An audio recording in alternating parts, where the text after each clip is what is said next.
Namaste, Nin Bonjour. How did you all like that music? I felt like I was in an elevator. Now that we've reached our destination, I'd like to welcome everybody to Research Connect series. I hope you all enjoyed your summer break. My name is Craig Settee. I'm a CDTRP patient family donor. I'll be facilitating today's webinar. Just to let you know who I am Cree, Anishinaabe, and I have some Scottish heritage in my family. My family comes from Cree and Anishinaabe communities in Manitoba. So my Cree family comes from Treaty 5 adhesion in Fisher River Cree Nation, and my Anishinaabe family comes from Treaty 2 territory called a place called Dauphin River First Nation, which are all kind of along the west side of Lake Winnipeg in Manitoba. And I was born and raised in Treaty 1 territory in what's called Winnipeg, Manitoba. I currently reside on Coast Salish territories, home of Musqueam, Squamish, and Tsleil-Waututh nations in what's now known as Vancouver. As I mentioned, I am a PFD, patient family donor, and more specifically, I'm a living kidney donor to my brother. And we get to celebrate our 12-year transplant anniversary in a few weeks in October. So looking forward to that. With that intro, I'll like to acknowledge that CDTRP is hosted by the University of Alberta, which is located on Treaty 6 territory. And it's a traditional gathering place for diverse Indigenous people, including the Cree, the Blackfoot, the Métis, the Nakota Sioux, the Iroquois, the Dene, the Ojibwe, also known as Saulteaux and Anishinaabe, depending on what part of the country they live in. Inuit and many others whose histories, languages, and cultures continue to influence our vibrant community. And if you'd like to share in the chat box, where you're joining us from today, we'd love to hear where you're all situated and joining us from. With that, I'd also like to acknowledge Astelas, whose generous support we could not have had who've provided some funding to support these sessions. And before we dive into some of the main content, I'm going to just pass it over to Erica to give some general updates. Thank you, Greg. I have 3 announcements for everybody. Registration for our annual scientific meeting is now open. This year's meeting will take place in Calgary on December 3rd and 4th. Additionally, Dr. Lorraine Hamuka is hosting a symposium on pediatric transplants the day before, so on December 2nd, at the Alberta Children's Hospital. If you're planning to travel, why not extend your stay and attend both sessions? This final announcement is for transplant recipients and caregivers. The Treat COVID data platform is currently live in Alberta and soon available in Quebec. If you're interested, we'd love for you to participate and help us learn more about how COVID-19 is still impacting our transplant community. The link for all 3 of these events will shortly be found in the chat. That's all. Back to you, Greg. Great, thank you for those updates. Before I introduce our esteemed speaker here, I also have just a few housekeeping notes. Today's session is being recorded and it'll be posted on CDTRP's website and YouTube channel.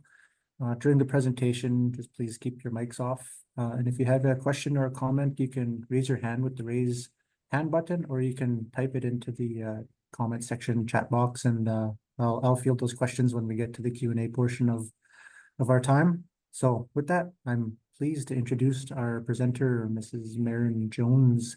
Merryn is the National Clinical Manager for Kidney Health New Zealand, with over 40 years of nursing experience in renal care and transplant coordination. A Master of Nursing Science graduate, Merryn focuses on Māori health equity and is involved in the ASSET study, which is Access and Equity in Transplantation. She's also a member of the CARI Indigenous Guidelines, writing roopu for management of chronic kidney disease for Māori and New Zealand. And she's very passionate about equitable healthcare, and she believes that care makes a difference. And perusing some information about Merryn, I really love the quote that you had in one of your sites there, which was, "It's not what you know, it's how you show you care." And with that, I'll pass it over to you, Merryn, to take us through your presentation. Thank you. I'm just going to bring up the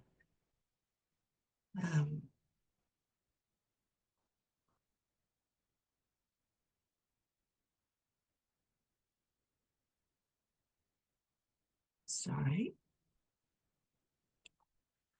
Just need to bring up the right screen. I'm sorry about this.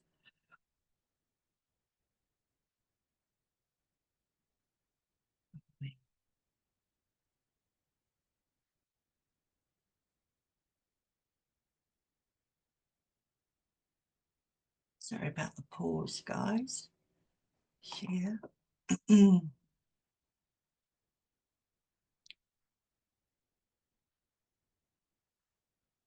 Cool.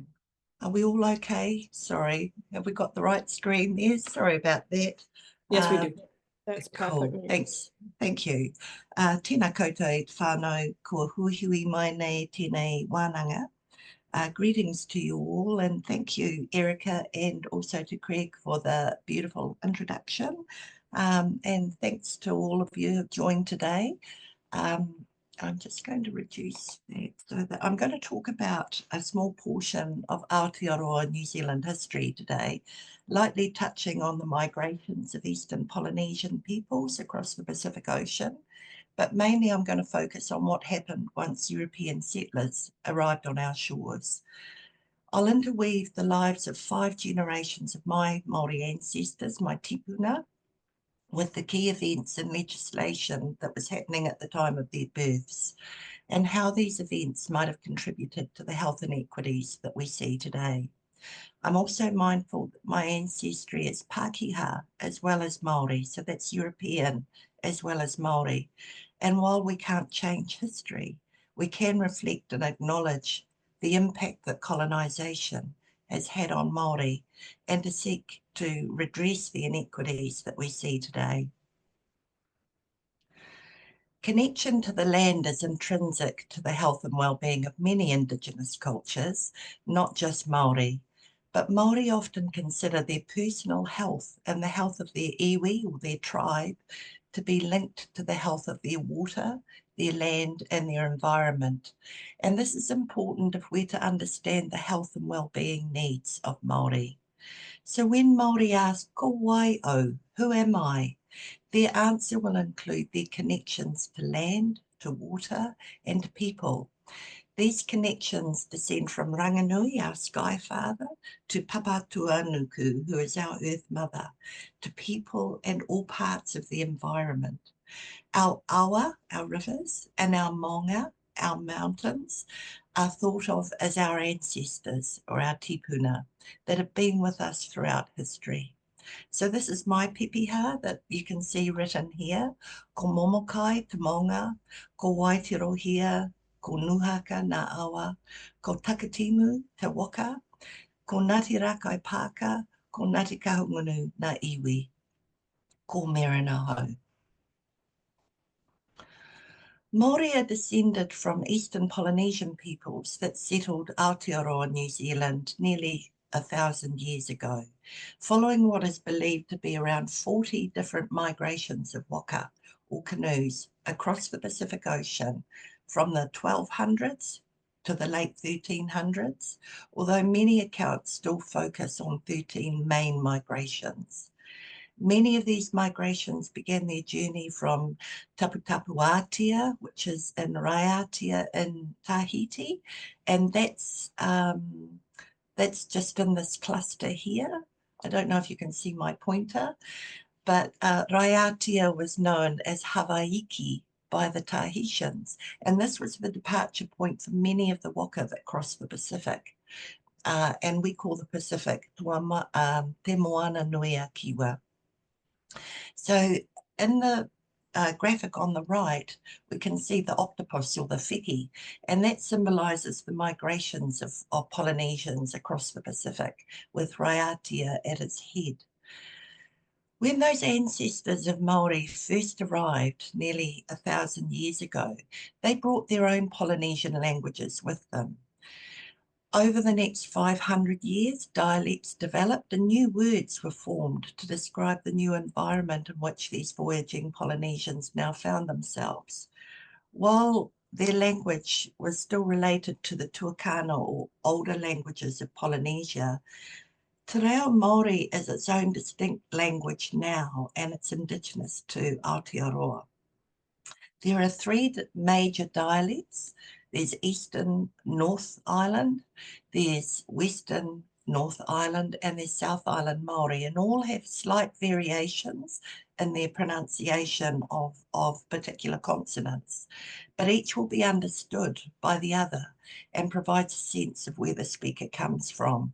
And in that way, we're quite blessed, because it doesn't matter whether you're from the South Island, whether you're Ngāi Tahu from the south, or whether you're Ngāpuhi from the north, the language will be understood.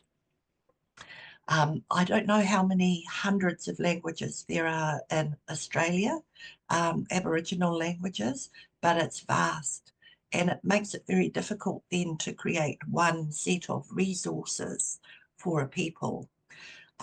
It's, yeah, pretty impossible. So we're lucky in that regard.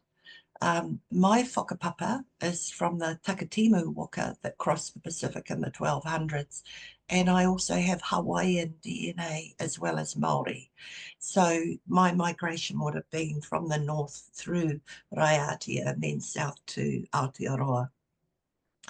And because of the multiple migrations of waka and the generations that existed between them, these ancestors of the people we now call Māori were not a unified collection of people, but were tribal peoples. And that's really important if we understand what happened with the arrival of colonisation, that Māori were treated as one people, not a group of tribes or a collection of tribes. So tribal individuals didn't identify with being Māori prior to colonisation. There's no one Māori people back then. However, when Europeans arrived, they assumed that iwi were a collective of people that they called Māori, while exploiting the divisions that existed between iwi groups. Any nation's history will have accounts of neighbouring tribes who fall out and fight on occasion, and iwi were no different in this regard. However, everything changed with the arrival of European and American traders. They were mostly whalers and sealers who visited our shores in the early 1800s, for they possessed muskets, and ownership of a musket could create a tremendous advantage in intertribal arguments. Basically, Māori were dealing with rocks and stone, and they would be chiselled into adzes and taiaha, but you know, you don't do as much damage as you can with a musket. So once iwi got hold of muskets and gained an advantage, other tribes wanted that firepower too.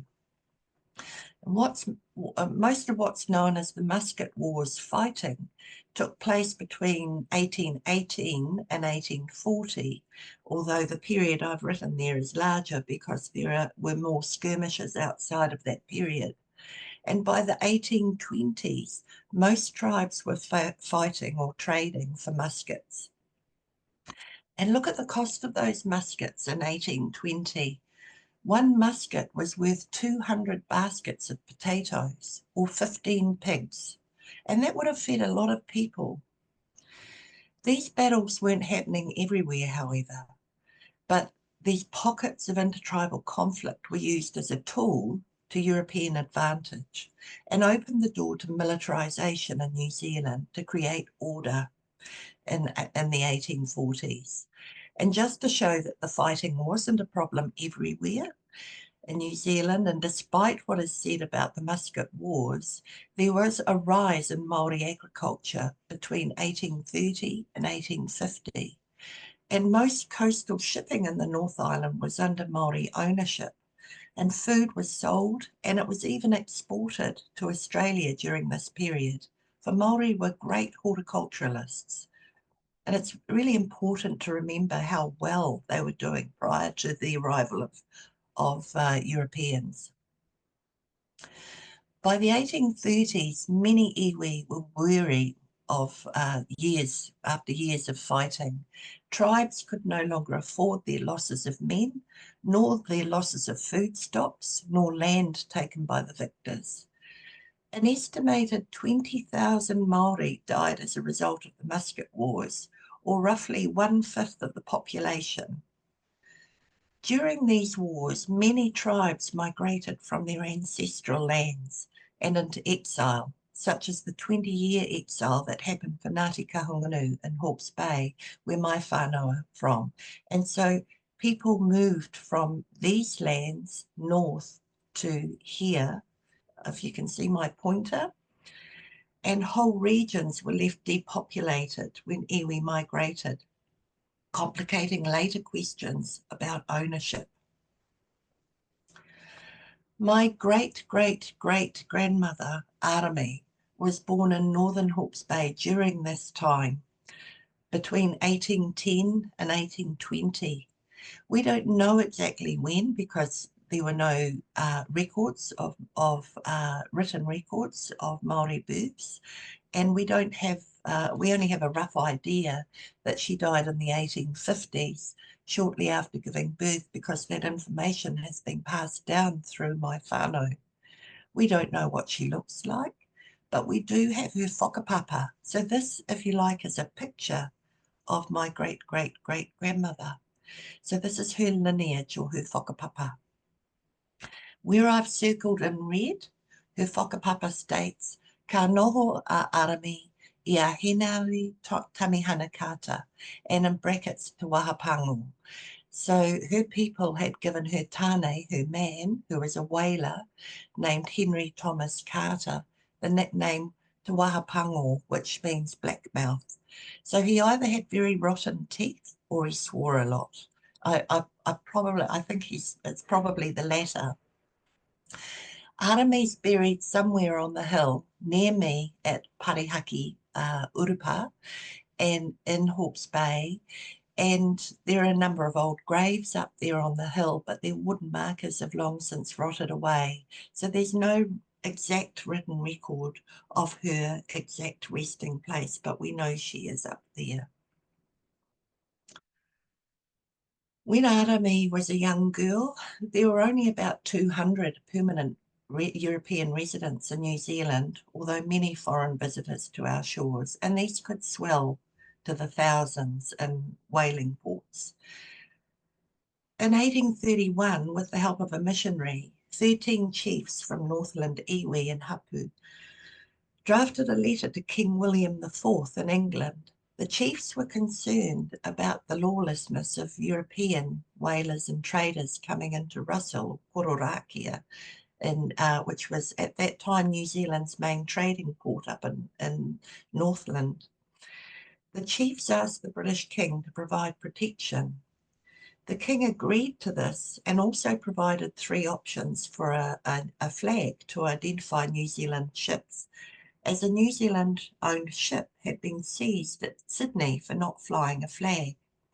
The flag that the chiefs chose was this one here, and it became the United Tribes flag. Many of those lawless Europeans that the Northland chiefs were complaining about, probably including my, Henry Thomas Carter, were complaining about in their letter in 1831, were involved in the sealing and whaling industry. The whaling industry employed many Māori men, both at onshore whaling stations and out at sea. Many whalers also took Māori women to keep house for them, and children born of unions were taken into the care of their mother's tribe when the whalers moved on. It's likely that my great-great-great-grandmother Arami met her whaler man at one of the whaling stations here at Nuhaka, or Mahia, near where she lived. So she came from in here, and she would have met her man out there at one of those whaling stations, we believe.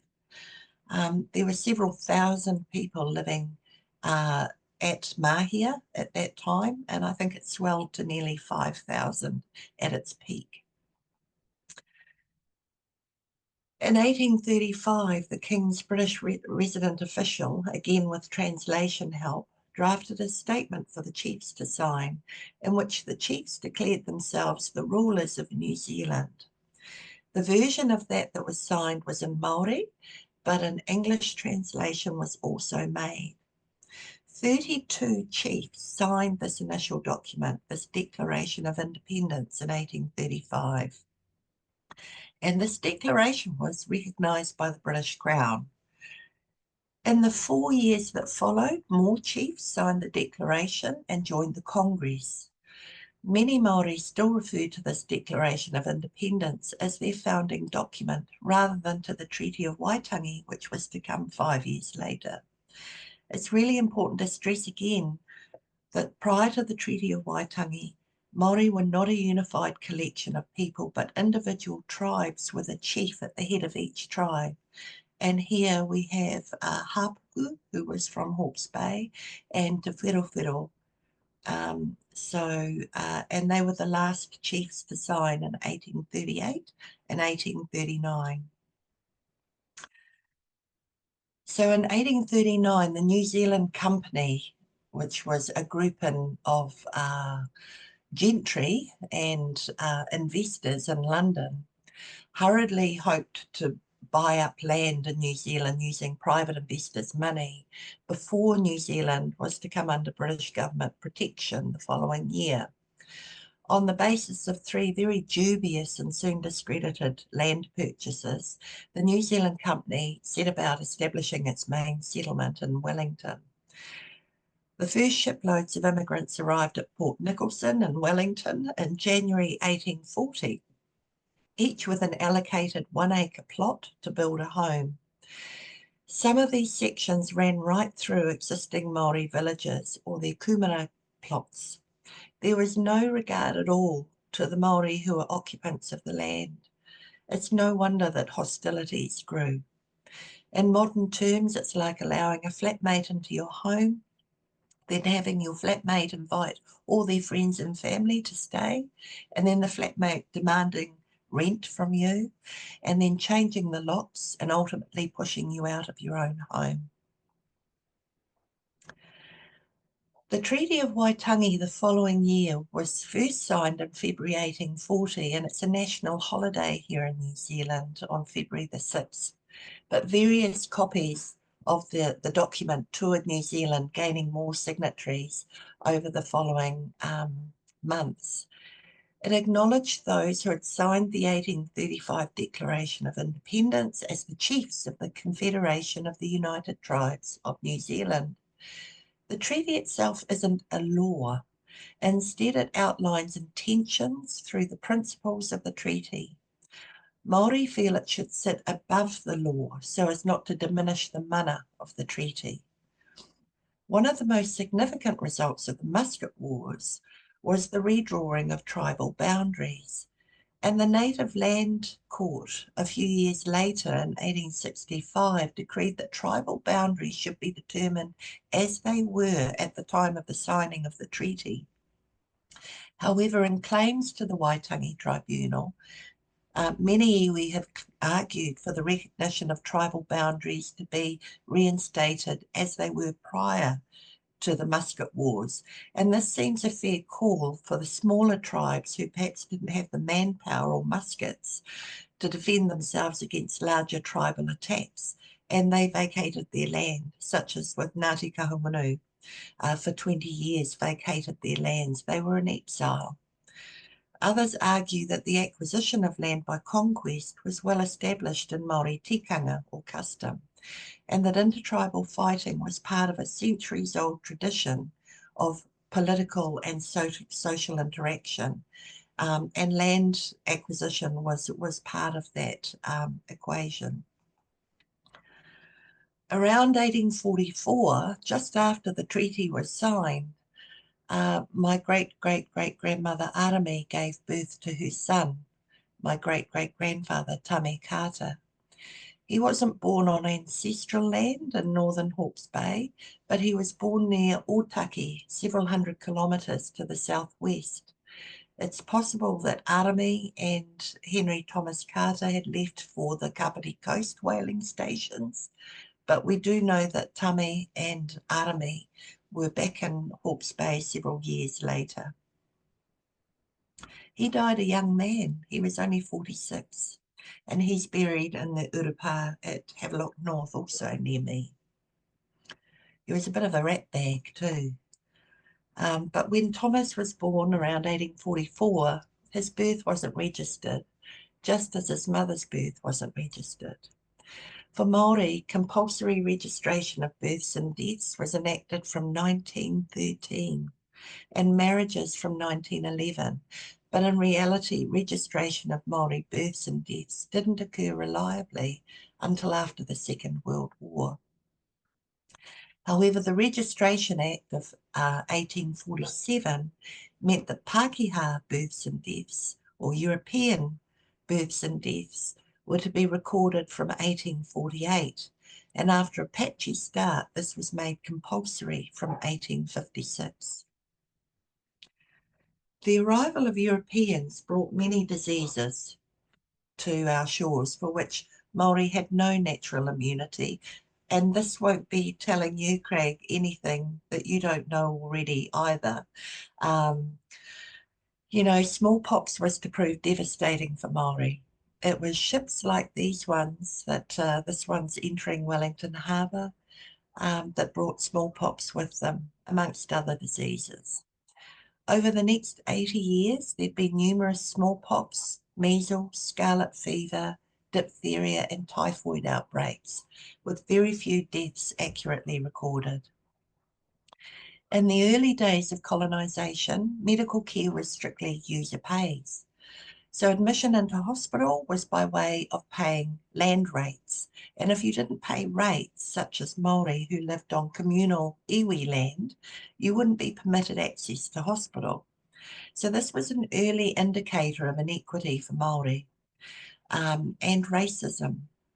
Māori couldn't trust the government to provide for their health because it wasn't geared for them. It wasn't geared for Māori, it was only geared for white people.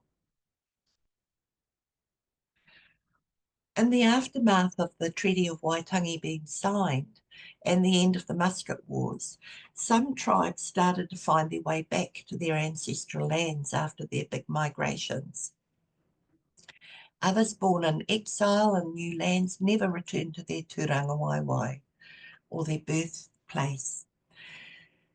For many, the 1840s was the first time in decades when there was relative peace and the ability to travel safely. However, the newly formed government had its sights set on acquiring Māori land for the arrival of European settlers. In June 1843, 22 Europeans and 4 Māori died when an armed party of New Zealand Company settlers clashed with Ngāti Toa over the surveying of Māori land in the Wairau Valley near Blenheim. So that's at the top of the South Island here. It was the first significant armed conflict between Māori and British settlers since the signing of the treaty, and so began the New Zealand Wars.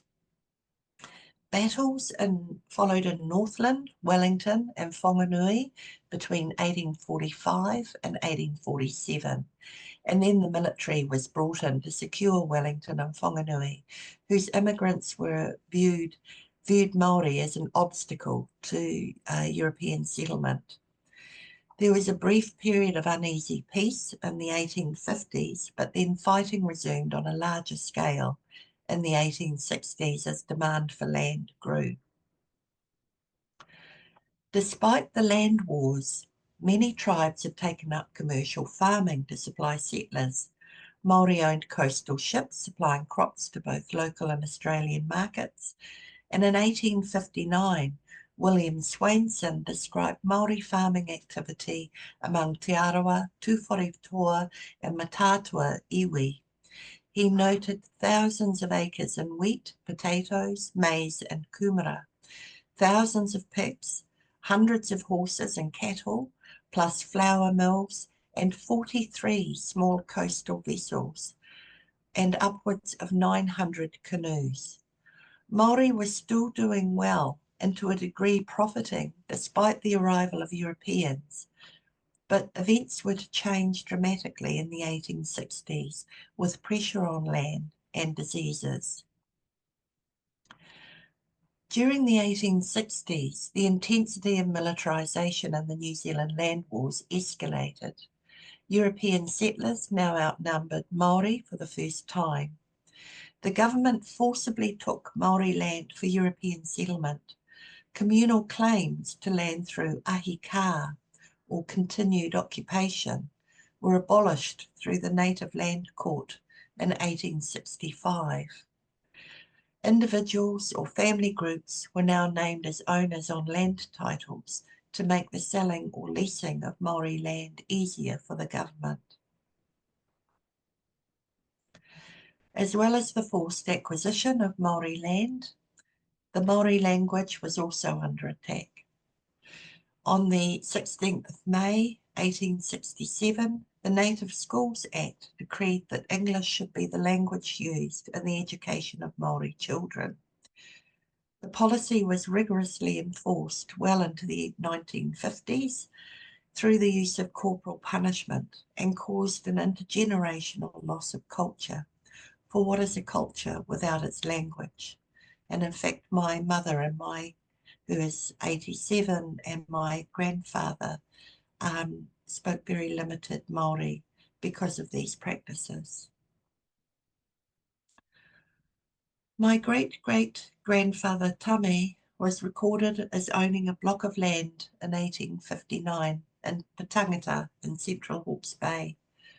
It was here that he met his first wife, Mary Collins, a neighbouring settler's daughter.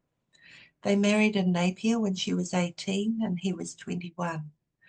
Mary bore 4 children, the eldest of whom was my great-grandmother, Alice, born in 1867. She was born just 2 days before the Māori language was outlawed in schools. Alice's mother died before Alice was even 7 years of age, and we believe that the children were whangaed to Kuia Makualison at Te Aotea. Her father remarried Pirihita Tukani from Pakipaki, just down the road from me. Alice's father, Tame, died when Alice was just 23. When Alice was born in 1867, there was a new focus on preventing the spread of disease. Vaccination of every child born after the 1st of March 1864 was compulsory.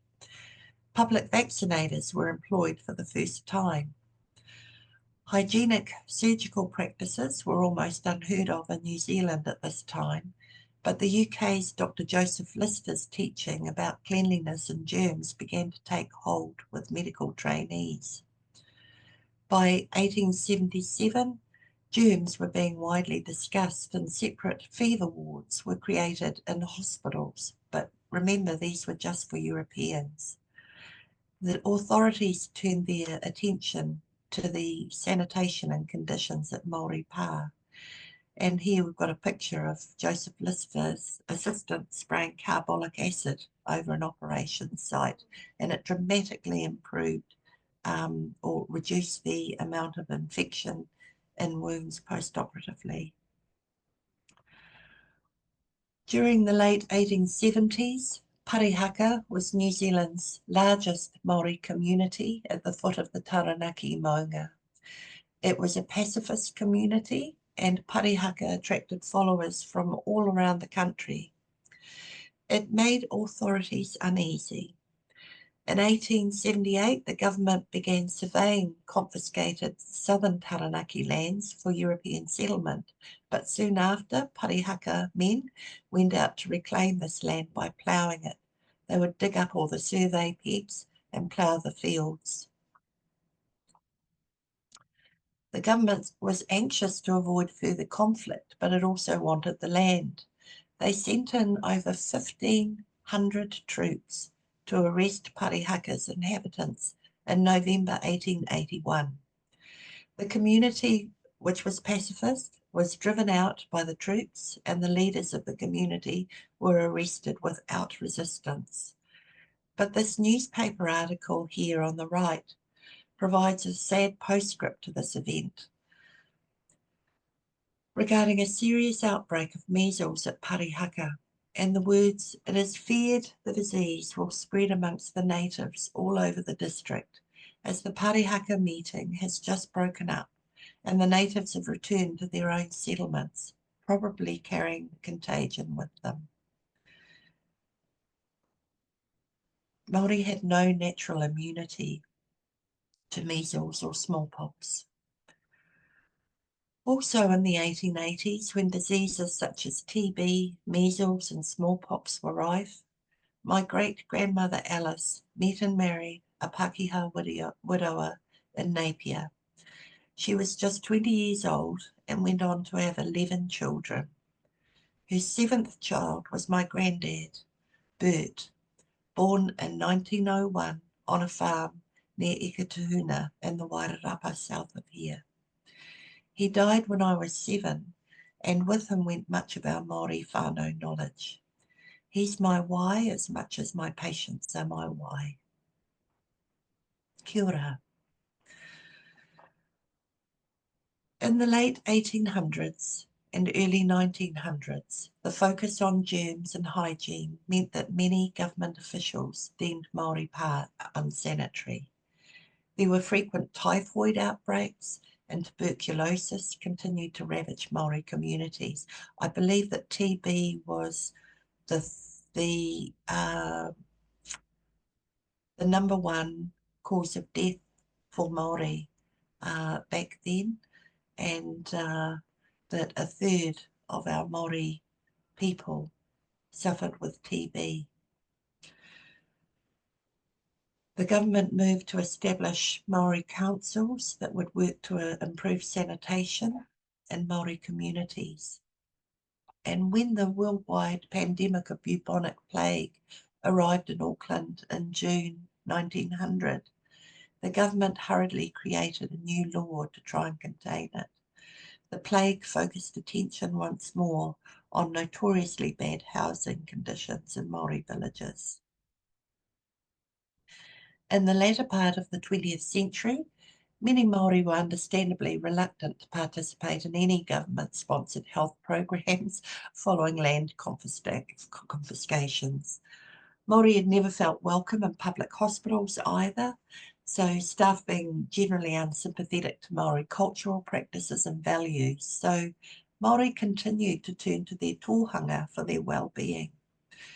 The Tōhanga Suppression Act of 1907 reinforced a negative European viewpoint about the role of the tōhanga, basically as a witch doctor, and drove traditional cultural practices and holistic healing practices underground. For Māori, this legislation still rankles, for it marks yet another form of cultural suppression by the Crown. A tōhanga held the power of tapu over the tribe, and tapu, or sacredness, was rigidly adhered to and believed in by the people who deeply respected it and feared the consequences of disobedience of their elders. As well as creating Māori councils to try and improve sanitation conditions in Pa, a move at this time to establish separate Māori hospitals was unsuccessful. Instead, native health nurses, both Māori and Pākehā, were appointed to the Māori nursing service set up in 1911. And this would later morph into the district nursing service that we still see today. The smallpox epidemic in the winter of 1913 hit Māori settlements hard. Both central and local government were unsympathetic to the needs of Māori as smallpox spread. Rural communities were quarantined. People weren't allowed to travel out of areas without certificates, and here's an example of a certificate on the top right there. Armed patrols blocked roads and bridges, ensuring villages stayed locked down. It was cold, people were starving, they were desperate, and they experienced terrible racism through the press, calling smallpox a Māori disease and born in filth. We don't know how many people died in the 1913 smallpox epidemic because the disease was concentrated in Māori communities, and in 1913 the government was still not actively recording Māori deaths. So I find this so hard. In 1914, a report to Parliament on the outbreak stated that the condition of Māori villages was irrelevant to the spread of the epidemic. The report said that natives living in comfortable homes were as susceptible as those living in huts and shacks. 5 years after the disastrous 1913 smallpox epidemic, the influenza pandemic hit suddenly, and once again Māori were severely affected. It's estimated that 5% of the Māori population died, a death rate more than 8 times that of Pākehā. After the flu epidemic of 1918, the Department of Health was severely criticised. A new Comprehensive Health Act was created in 1920 and survived with only a few minor amendments until the 1956 Health Act. The 1930s and the Great Depression saw high unemployment, soup kitchens and harsh economic conditions. From this hardship grew the welfare system, with the 1938 Social Security Act combining a free health system with a comprehensive array of welfare benefits. While in 1860, Māori owned 80% of the North Island and very little of the South Island, Māori land ownership was only 4% in 2000. If we look at where Māori land holdings are currently, they're in the more remote areas of the North Island. Rural areas tend to be poorly resourced. There may be no local GPs operating, which creates geographical barriers for accessing care. Housing in these areas is often fairly basic too, and there are higher rates of rheumatic fever, asthma and TB, where houses are poorly insulated or overcrowding is present. So what has caused health disparities in Aotearoa, New Zealand? It's a legacy of colonisation, urbanisation, racism and marginalisation. You all know this graphic, I'm sure, or at least variations of it. And at the moment, the reality is that we're in the space on the right. We know that treating people equally exacerbates Māori inequity and affords advantages to non-Māori. There's enough evidence out there that demonstrates this. And in the current political and economic climate, that stack of boxes on the right is getting higher for those who are privileged, and the trench that that person with less privilege is standing in is getting deeper. Māori don't need others to come in and fix their problems. They just need the resources to do it themselves. And those who say that Māori are being unfairly privileged by being given resources or shared resources are blinkered to the past 200 years of cultural suppression that has been both unjust and unfair. Delivering equal opportunities will not redress the imbalance caused by colonialism, but more resources targeted towards Māori and delivered by Māori will. This is mana oriti. When opportunities are created that enable self-determination and appropriate resources are made available, it's mana enhancing. And we need to remember that equity is everyone's responsibility. Housing, education, employment, social connection and experiences of racism all impact on health and well-being, often referred to as the social determinants of health.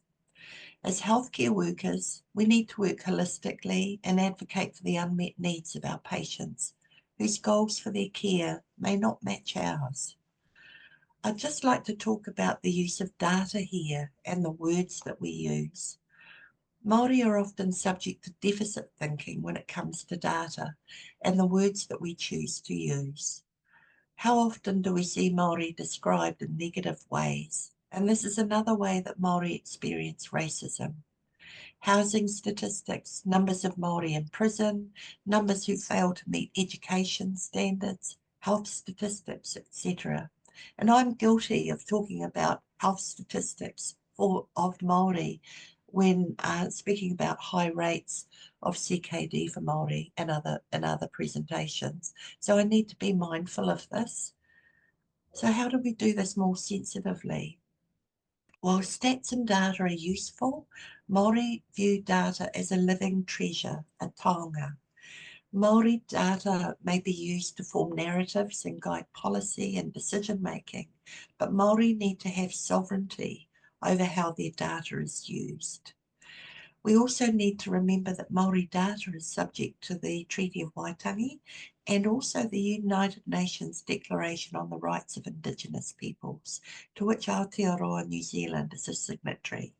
And we need to focus on Māori's strengths and all the ways that Māori are awesome. Thinking about some of the ways Māori culture is awesome, we also need to look at mātauranga Māori practices. Colonisation in Aotearoa meant that Māori Indigenous knowledge, or mātauranga Māori, was suppressed by European culture. Māori were dislocated from their ancestral lands, their whenua, and their language was actively banned in schools. The downstream effect of this is that traditional knowledge was lost. There's been a recent resurgence in mātauranga Māori practices, such as maramataka, which is gardening and fishing practices, according to moon cycles, rongoa, using plants, water, and karakia to heal. And these practices connect individuals to the physical world, enhancing their identity and connections to the environment and the community. Health workers should give equal respect and mana to the knowledge that Māori bring with them. This Māori knowledge is an important part of identity and well-being. Another way we can support mātauranga Māori practices is through indigenising our workplaces and to provide a welcoming space for our Māori patients so they feel at home.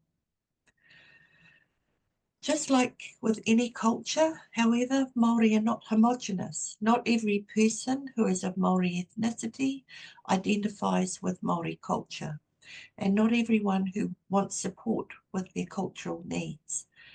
It's important not to make assumptions. So we need to ask. That's cultural safety. Māori have experienced conscious and unconscious bias for so long, it's become normalised for many. If we see, hear, or experience bias, we shouldn't be complicit. Have the courage to speak up. And we need to ensure that the care that we provide is tika. So tikanga and cultural values support engagement and a mana enhancing. This is how we get engagement in healthcare. We include tikanga or customs and respect for cultural values. So if you can, my New Zealanders tuning in, and even those who are working in Australia with our Māori people, use te reo. It's a beautiful language. Go to a free class or learn online. There's some great free resources out there. Learn a few phrases with your patients. Greet people with a kia ora and use Māori sign-offs on emails. As a bare minimum, pronounce te reo correctly if you can. Learn your vowel sounds, even if you haven't learned what the words mean. And don't be afraid to ask so that you get it right. Please pronounce people's names properly. It shows respect. And a name can be an important part of a person's identity, often relating to their whakapapa or their lineage. So this is an important way to acknowledge mana of that person. So how do we undo intergenerational distrust? How do we provide protection and work with Māori to design first-class healthcare? How do we eliminate, not just address, health disparities? As a starting point, we need to embed the Treaty of Waitangi across the healthcare system, as well as co-design Māori wellbeing models of care into our service delivery. One such model on the left there is Mason Jury's Te Whare Tapawhā. And so the previous government set up a Māori health strategy a few years ago, and as part of that, there is a Paioro Healthy Futures Act 2022, which incorporated a lot of Mason Jury's ideology here, looking at spiritual, mental, physical and emotional and social well-being. So this act involved revisioning services to eliminate health disparities and meet Treaty of Waitangi principles, and it reflected a holistic Māori worldview, and it included three interconnected elements, that of Māori ora, healthy individuals, whānau ora, healthy families, and wai ora, healthy environments. However, the Māori health strategy is currently under review by our new New Zealand government. Consultation is apparently underway, although I spoke with a Māori health leader last week in Aotearoa, who tells me that only 12 people are being permitted to attend consultation in his rohi. Is this proper consultation? The government also have their sights set on reviewing the Treaty of Waitangi. It's proposed a treaty principles bill, which the Waitangi Tribunal feels will reduce the constitutional status of Te Reti, the Treaty of Waitangi, and remove its effect in law as currently recognised. It will limit Māori rights and Crown obligations, hinder Māori access to justice, impact on treaty settlements, and undermine social cohesion. So this is a direct quote from the Waitangi Tribunal. The government's stance is that the treaty had promised partnership with the government, and they say that this bill will ensure that iwi are involved when laws and important decisions are being made. However, the poor consultation with iwi to date and the speed at which the government are trying to rush constitutional change through belies this sentiment. The wording in the proposal is all about equality rather than equity, and we all understand that equality doesn't favour minorities. The starting point is not the same and will favour those who are already advantaged. Along with Sir Mason Jury's Te Whare Tapawhā, I really like the new Ngāti model of wellbeing that was established or published in April this year in the International Journal of Environmental Research and Public Health.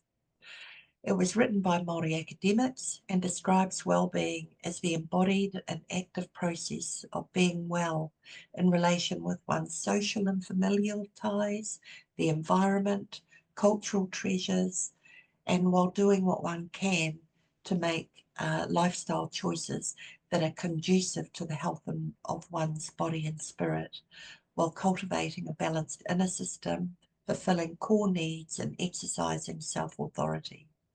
These themes illustrate that Māori wellbeing is dynamic, interconnected and holistic. And I love this concept of using a river to demonstrate those principles. Using Māori health models such as Ngāti and Te Whare Tapawhā, we can begin to understand the impact of unmet cultural needs on the health and well-being of Māori, how relationships, physical health and environment, emotional and spiritual well-being are integral to Māori well-being.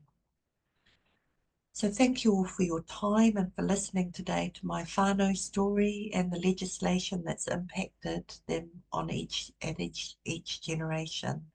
I hope that it goes some way to helping to understand why Māori health inequities exist today and why socio-economic and cultural well-being are important when considering why Māori choose to engage with their health teams. I'll close here with a karakia. Āpiti hono, tātai hono, rātou te honga mate ki a rātou. Tātou te hunga ora kia tātou. Tēnā koutou, tēnā koutou, tēnā tātou katoa. I pay tribute to those who have passed before us. I give thanks to those of us living. Greetings to everyone.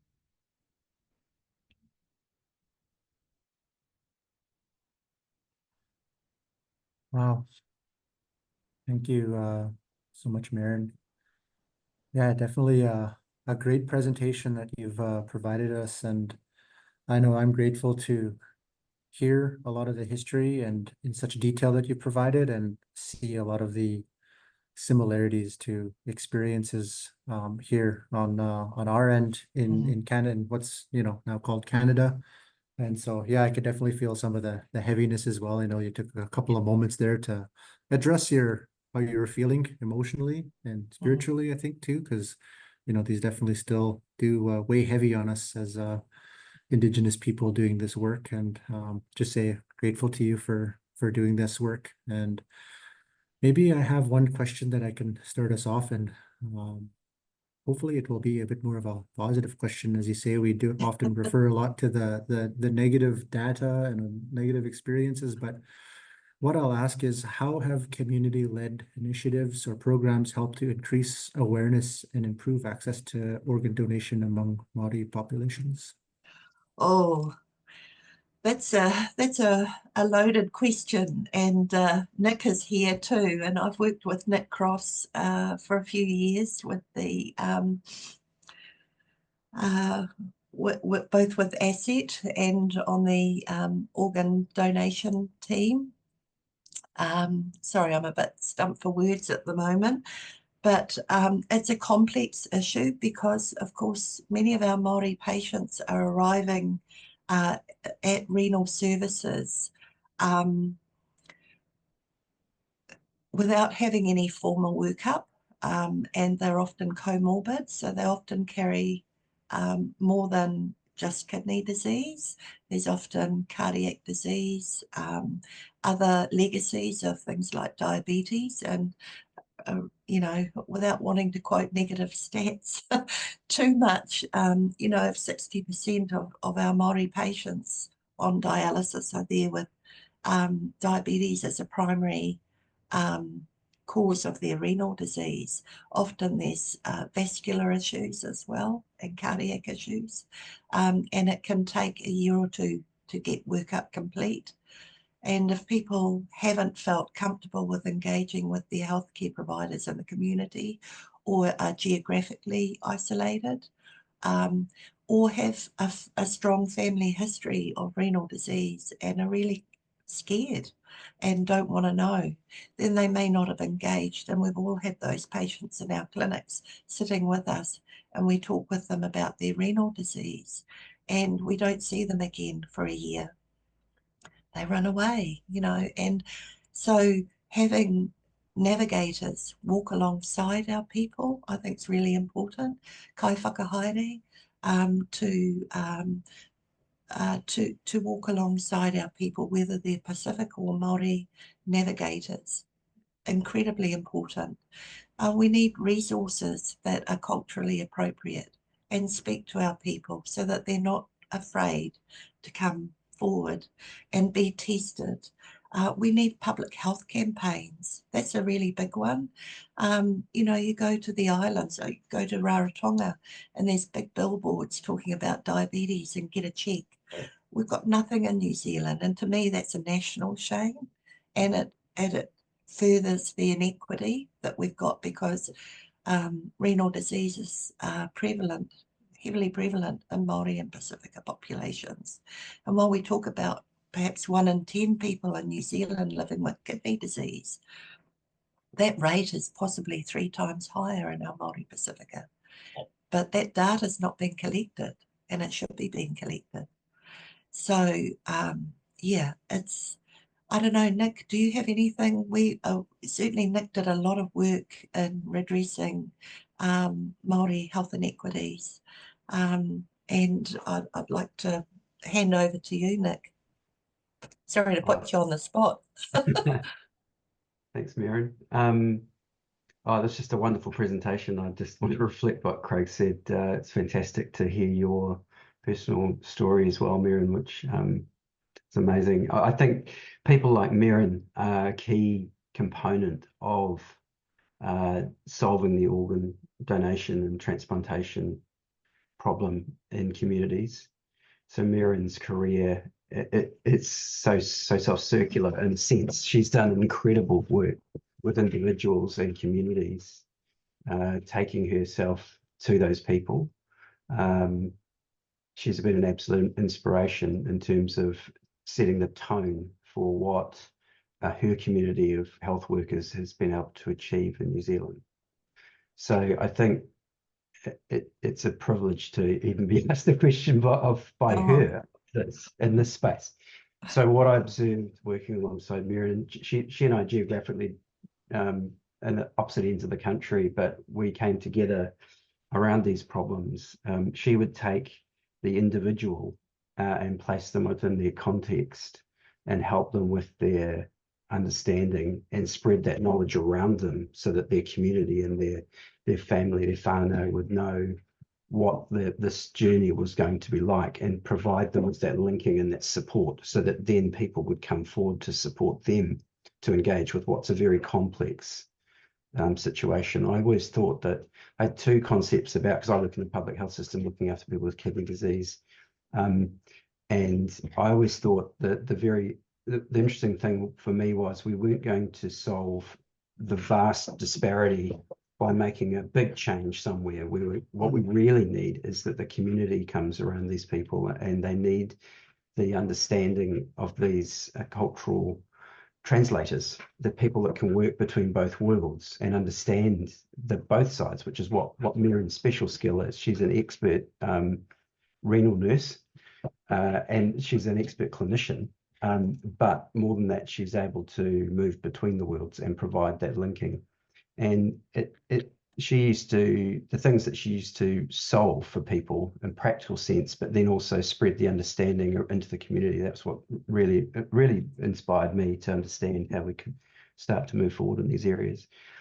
Things like the work that she did around, traveling to communities around live donor assessment. She would wind up providing a much broader intervention around the health of that community that would then generate a small step forward for the whole community and their understanding of organ donation and transplantation that would eventually pay off for individuals in that community. So yeah, I think Merryn is the answer. More Merryns, more people who are willing to work and understand. You're too kind. No, and the teaching that she brings to us as a community of clinicians. So I think that's and it's not easy. Also, Merryn's view is much broader than organ donation. Organ donation is such a tip of an iceberg, and it's a representative problem, I think, in the sense that it's very hard to solve organ donation and transplantation. But if we can make steps forward in there's a lot of a shadow that falls off that because it's complex. So if you can get the community to engage in that, then there's many other things that they will be engaging with around smoking cessation and diabetes care and other things that will flow from it. So although it needs to be placed within the context of the broader health needs of the community, not just this. And the other thing I would say is her understanding too of the health system and where the inequities lay and how she can and the types of challenges that she overcame to get her individual patients through what's a complex system of not just health but also social welfare and need outside of the health. I think that's the other thing. So yeah, Merryn is the answer to the question. Nick, you're too kind, but Nick absolutely raised the correct point that in order to solve the organ donation rates for Māori or to improve them, we actually have to get better engagement right back at primary care level.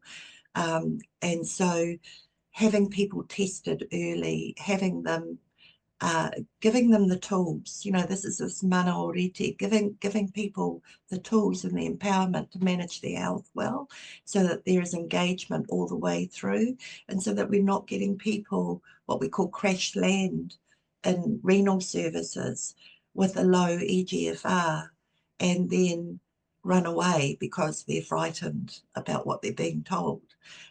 So having better engagement early on, all the way through, working people up in a timely manner for transplant, and having people healthier when they arrive ready for transplant as well. And so that involves a whole lot of work back in the primary care sector. And one of the things that we're passionate about at Kidney Health New Zealand is that early detection, prevention of modifiable diseases, and then slowing down that progression of CKD so that hopefully people will never arrive at needing dialysis or transplantation. And that's the goal. The goal is actually for our people to have better health. Yeah. Thank you. I'm sorry for the tears. You quite rightly pointed out, Craig, that it sits heavy both on my wairua, and, you know, I try and hold it together, but it's so sad. And it's not a singular history that Māori have. It's a history of every colonised country, isn't it? And their Indigenous people. So. Yeah, no, definitely do not apologize for tears, because it's a natural part of all of this sharing. Is it's a heavy piece, and you know, it lets us know that you're passionate and you care, and you know, you've shared a lot of your own family history here. So I thank you for that as well, because it's something that I have done quite a bit as well with my brother and my family, is share our story, and sometimes it can be pretty difficult. Hits you different when you present different times to different audiences, and so I definitely understand the tears. Well, thank you for the opportunity to share today, and yeah, tēnā koutou, tēnā koutou, tēnā koutou, tēnā tātou katoa. And I'll say in my language, miigwech in Anishinaabe, and Kinanaskimit Nawal in Cree. So yeah, I'll just say thank you, Merryn, for your beautiful presentation. Thank you for fielding the question as well, and asking Nick there to also weigh in. Appreciate hearing from all of you here. And just on behalf of, you know, CDTRP and everybody here attending, thank you for all of your wisdom that you've shared with us. And if there's anybody who has any other questions or comments, I just encourage you to reach out to Erica Croft. Her email is ekcroft@cdtrp.ca. I can put it in the chat really quickly as well. And again, thank you so much, Merryn, for sharing yourself with us today. And we wish everybody safe journeys back to your home fires and back to your days. So we wish you well, and thank you again. Thank you.